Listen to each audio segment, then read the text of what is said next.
Si Donald Trump at Benjamin Netanyahu ay sa wakas nagkita na at ang pagkikitang ito ay tila bahagyang nabawasan ang tensyon pero hindi pa rin ito tuluyang nawala. Noong Hulyo 28, nagkaroon ng pagpupulong sina Pangulong Donald Trump ng Estados Unidos at punong ministro Benjamin Netanyahu ng Israel sa Oval Office ng White House. Formal itong tinawag na karaniwang pagbisita ng kaalyado. Ngunit sa katunayan, ito ang unang pagkikita ng dalawang lider mula noong Pebrero 28 nang sabay nilang sinimulan ang digmaan laban sa Iran. Pag-isipan ninyo ito, sa buong digmaan laban sa Iran, hindi sila personal na nagkita.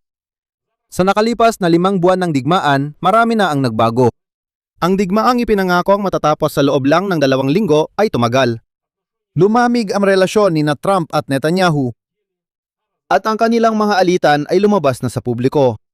Mahalaga ang pagpupulong na ito dahil nagaganap ito sa isang panahon kung kailan magkaiba ang pananaw ng Estados Unidos at Israel kung paano at sa anong kondisyon tatapusin ang digmaan laban sa Iran. Sa episode na ito, pag-uusapan natin ang naging resulta ng pagkikita ni Trump at Netanyahu.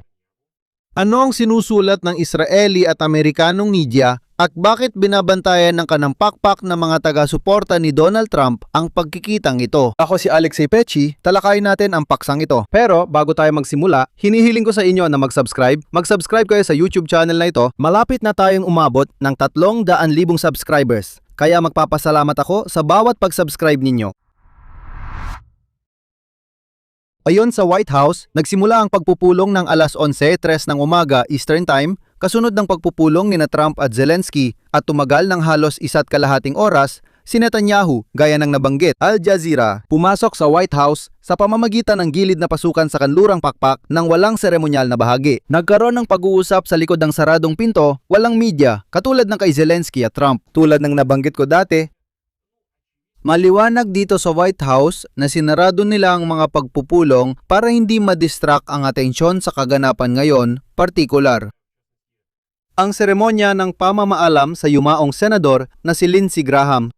Bukod sa mga leader mismo, sa Oval Office, base sa mga larawang inilabas ng opisina ni Netanyahu, naroon din si pangalawang Pangulo ng US, J.D. Vance, kalihim ng Estado Mark Rubio at kalihim ng Depensa, si Pete Hegseth. Itong tatlong ito, sa totoo lang, ay napakakapansin-pansin. Maingat na positibo ang opisyal na pagtatasa ng resulta sa madaling salita. Ang press secretary ng White House na si Caroline Leavitt ay nagsulat sa social network na X ng isang post. Maikli lang, ganito ang nilalaman. Natapos na ni Pangulong Trump ang mga pagpupulong niya sa Oval Office, kina Pangulong Zelensky at punong ministro Netanyahu. Parehong positibo at produktibo ang dalawang pagpupulong.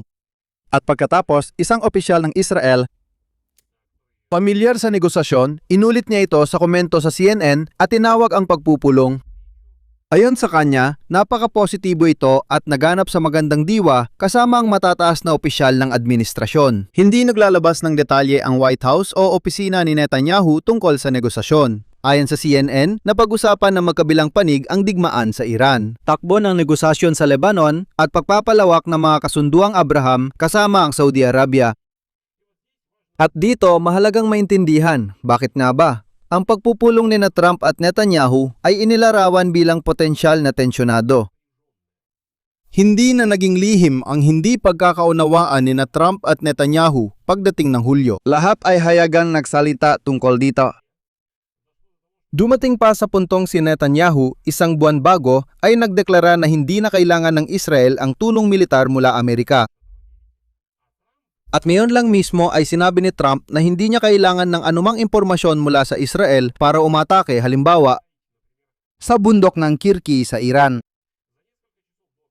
Ilang oras bago ang negosasyon, ipinahiwatig ni Trump sa Fox News na siya ay napaka-skeptical sa posisyon ng punong ministro ng Israel nang napag-usapan na si Netanyahu ay balak hiharap sa Amerikanong presidente ang impormasyon mula sa Israeli intelligence ukol sa underground nuclear facility ng Iran na tinawag na bundok ng Kirki. Sumagot si Trump at sinabi, "Hindi ko kailangan si Bibi para sabihin yan. Kaya naming gawin mag-isa." Mas maaga, nagkomento siya tungkol sa hindi pagkakasundo sa Iran. Sabi ni Trump, "May konting pagkakaiba kami pero halos magkatulad ang pananaw namin." Sa parehong pag-uusap, pinaalala ni Trump sa Israel ang pagdepende nito sa Estados Unidos bilang tugon sa pagtutol ng Israel sa muling pagsali ng Turkey sa programang F-35. Sabi niya, sa totoo lang, napakabait namin sa maraming bansa na hindi mabubuhay kung wala kami. At alam niyo ba kung sino ang hindi mabubuhay kung wala kami? Israel.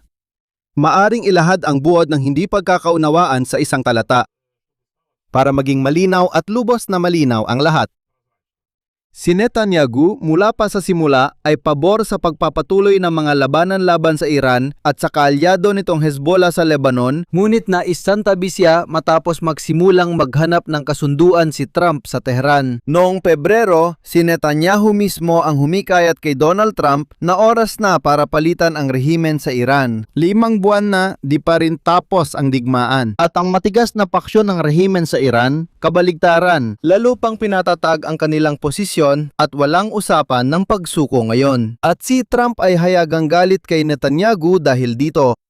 Paano tinataya ng Israeli media ang pagpupulong? Heto, may hiwalay at kapansin-pansing kwento, magbibigay ako ng ilang sipi. Nakakabahala ang tono ng pagpupulong na ito, higit pa kaysa opisyal na tono ng Israeli media. Halimbawa, ang political analyst na si Amit Sigal ay sumulat sa pahayagang Israel Hayom ng ganito. Ipinapahiwatig ng mga Amerikano sa mga Israeli na sila talaga ang nagpapatakbo ng digmaan. Malinaw sa lahat na isinantabi ang Israel. Mas matindi pa ang pahayag ng kolumnista ng Maariv na si Ben Caspit. At isinulat niya ang sumusunod, nawalan tayo ng Amerika. Salamat, Bibi. Tinutukoy dito ang pananaw na nawala ang inisyatiba ng Israel sa digmaan na siya rin mismo ang nagsimula at nababawasan na ang impluwensya nito sa mga desisyon ng Washington. Karagdagang background dito ay ang datos mula sa survey ng Associated Press na inilathala nitong Hulyo, mga 1 linggo nang nakalipas, tungkol sa kapansin-pansing pagbaba ng suporta sa Israel sa mga Amerikanong nasa hustong gulang. Sa totoo lang, karamihan na yon ay hindi na sumusuporta sa Israel. Pero, kung magiging tapat, ang panloob na pampulitikang konteksto ay lalo pang nagpapalala sa pagiging vulnerable nilang dalawa, pati si Donald Trump at Benjamin Netanyahu. Si Netanyahu ay tatakbo muli sa eleksyon ngayong taglagas. Lalong humirap ang kalagayan niya, pati relasyon niya kay Trump lumala. Si Trump ay nasa matinding presyon dahil sa hindi popular na digmaan na nagdulot ng dagok sa ekonomiya at nagtaas ng mga presyo bago ang midterm election sa Kongreso. Para sa mga leader, ang pagpupulong na ito ay hindi para sa malaking tagumpay kundi para ipakita sa publiko ang relasyon. Kahit hindi man maayos, ay tiyak na nasa kontrol. Ngayon, tungkol naman sa dahilan kung bakit mas naging mapagbantay ang kanang pakpak ng mga taga-suporta ni Trump, ang kilusang MAGA, Make America Great Again, sa pagpupulong ni Netanyahu at Trump. Mula simula, ang bigmaan laban sa Iran ay nagdulot ng prinsipyong pagkakahati sa koalisyon. Marami sa mga maimpluwensyang komentaristang kanan ay isolasyonista, na naniniwalang sinuportahan si Trump ng mga botante dahil sa pangakong hindi niya isasali ang Amerika sa mga digmaan ng ibang bansa. Huwag magsimula ng digmaan at tapusin ang maraming labanan sa mundo hanggat kaya. Mas mainam na lang daw pagtuunan ng pansin ang panloob na isyu ng Amerika at huwag nang alamin ang sitwasyon sa ibang bansa. Dahil dito, tinawag silang isolationist. Ang pinakamaingay na boses ng grupong ito ay si dating Fox News anchor Tucker Carlson. At noong katapusan ng Pebrero, sa mga unang araw ng digmaan, sinabi niya ang sumusunod na pahayag. Nangyari ito dahil gusto nila ito. Israel, ito ay digmaan ng Israel, hindi ito digmaan ng Estados Unidos. Sinabi ni Carlson na ang kampanya ng militar ng Estados Unidos ay dahil sa kasinungalingan at manipulasyon ni Netanyahu. Nang kalaunan nagbanta si Trump ng pag-atake sa sibilyang infrastruktura ng Iran, ayon kay Carlson, tinawag niya itong krimen sa digmaan. Sinamahan din siya ng ibang personalidad mula sa kanang media. Ito ay sina Megyn Kelly, Candace Owens at halimbawa Alex Jones. Sila rin ang mga pinakakanang kinatawan ng kilusang MAGA at sabay-sabay nilang sinimulang batikusin si Trump. Mula sa mga Republikano, si kongresistang si Marjorie Taylor Greene, dating matapat na taga-suporta ni Trump, ay patuloy na tumututol sa pagsuporta sa Israel at pagpapatuloy ng digmaan. Pero talagang wala sa hulog ang kongresistang ito na noon ay sumisigaw na may Nazi sa Ukraine. Sinusunog ang simbahan at pinapatay ang mga pare. Sa madaling salita, dagdag pa, kanya rin ang pariralang ito ni isang kusing na tulong para sa Ukraine kung mananalo si Trump. Malakas ang naging reaksyon ni Trump sa kritikang ito. Halimbawa, hayagan niyang tinawag sina Tucker Carlson, Kelly, Owens at Jones, itong apat na ito, at sinabi CP, mga taong mababa ang IQ, at iginiit na ang MAGA sa kabaligtaran ay sumusuporta sa kanyang patakaran, CP. Gusto ng MAGA na umunlad at maging ligtas ang ating bansa? At mahal ng MAGA ang ginagawa ko. Si J.D. Vance ang naglalahad ng posisyon ng administrasyon sa panloob na pagtatalong ito at doble ang tindig na iyon. Sa isang banda, isa siya sa ilan sa paligid ni Trump na nitong mga nakaraang linggo ay naglakas loob na batikusin ng Israel. Sa kabilang banda, si Vance mismo ang dati ng tahasang nagbabala sa mga opisyal ng Israel na si Donald Trump ay ayon sa kanyang sinabi ang tanging leader sa mundo na may simpatya sa Israel. At pinaalalahanan niya na 2 katlo ng mga depensibong sandata na nagpoprotekta sa kanilang bayan ay ginawa ng mga Amerikano at binayaran ng mga nagbabayad ng buwis sa Amerika. Ibig sabihin ang kritisismo ng White House ay paalala lang sa Israel ng pagdepende nito, hindi pagbaligtad ng pulisya. Hindi ito may tago ni Netanyahu. Pagkatapos ng meeting niya kay Trump, sinabi niyang iyon ang pinakamagandang meeting niya sa isang presidente ng Amerika. Anong ibig sabihin nito sa bawat panig? Para sa Israel, pinakamahalagang resulta ay hindi ang kasunduan, kundi ang napatunayang katotohanan. Hindi na nangungguna ang Israel, kundi sumusunod na lang sa digmaang sila rin ang nagpasimula. Dumating si Netanyahu para magbigay ng datos ng intelihensya at hikayatin si Donald Trump na hindi siya hahadlang sa diplomatikong hakbang ng Amerika sa Gaza Strip at pondo nito. Kung saan dati nang nagreklamo si Trump na ayon sa kanya, masyadong maraming tao ang namamatay dahil sa mga pag-atake ng Israel sa Gaza. Ang positibong resulta ng pagpupulong ay tumutulong kay Netanyahu mapanatili ang reputasyon niya sa Israel bago ang eleksyon. Pero hindi nito binabago ang katotohanang ang estratehikong desisyon ukol sa Iran ay ginagawa na lang sa Washington. Sa Estados Unidos, ang pagpupulong ay tugma sa linya ni Donald Trump sa pagtatapos ng digmaan ayon sa sarili niyang mga kondisyon. Paalala, noong Hulyo 24, kinansela ni Trump ang mga plano. Gaya ng sinabi niya na malawakang pag-atake sa Iran. At ang kanyang mga general, ang pinuno ng Joint Chiefs of Staff na si Dan Kane at ang kumander ng Sentral na Puwersa, Admiral Brad Cooper, ay nagbabala tungkol sa pagkaubos ng mga reserba ng mga interceptor at sa hangganan ng bisa ng mga pambubomba. Sa ganitong konteksto, ang pagiging mahinahon ni Trump kay Netanyahu ay lubos na makatuwiran.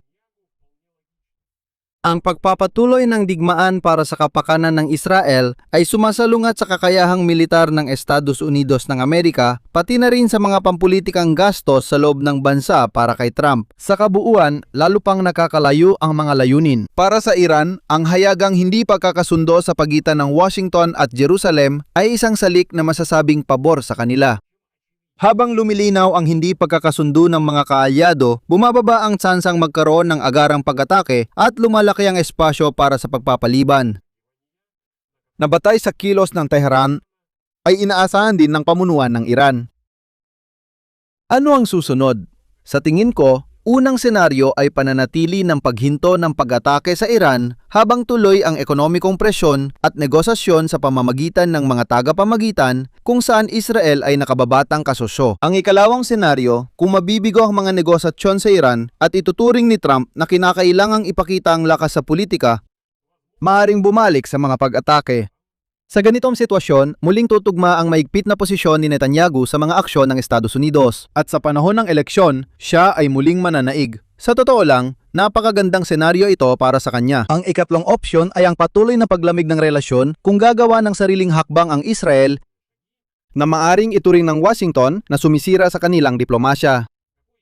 Kung ano ang mangyayari ay nakadepende sa kung ano ang napag-usapan sa likod ng saradong pinto. At hindi pa ito isiniwalat ng mga panig. Konklusyon. Ang pagpupulong nina Donald Trump at Netanyahu noong Hulyo 28 ay opisyal na tinawag na positibo at produktibo, tumagal ng 1.5 oras at walang inilabas na detalye. Sa likod ng pahayag na positibo at produktibo ang pagpupulong, may tunay na paglamig ng relasyon ng dalawang kaalyado at mahalaga pagpapalit ng mga papel. Ang Israel na nagsimula ng digmaan laban sa Iran ay naisantabi. Nayagang inaamin ng mga komentador ng Israel. Para kay Donald Trump, ang digmaan ay naging panloob na suliraning pampolitika at nagdulot ng pagkakabahabahagi sa kanyang kampo, kung saan may malalakas na tinig mula kanan na humihiling na hindi na madawit pa sa digmaan. Ang pagpupulong ay kailangan ng parehong lider para ipakita ang kontrol nila sa sitwasyon sa harap ng kanilang mga botante.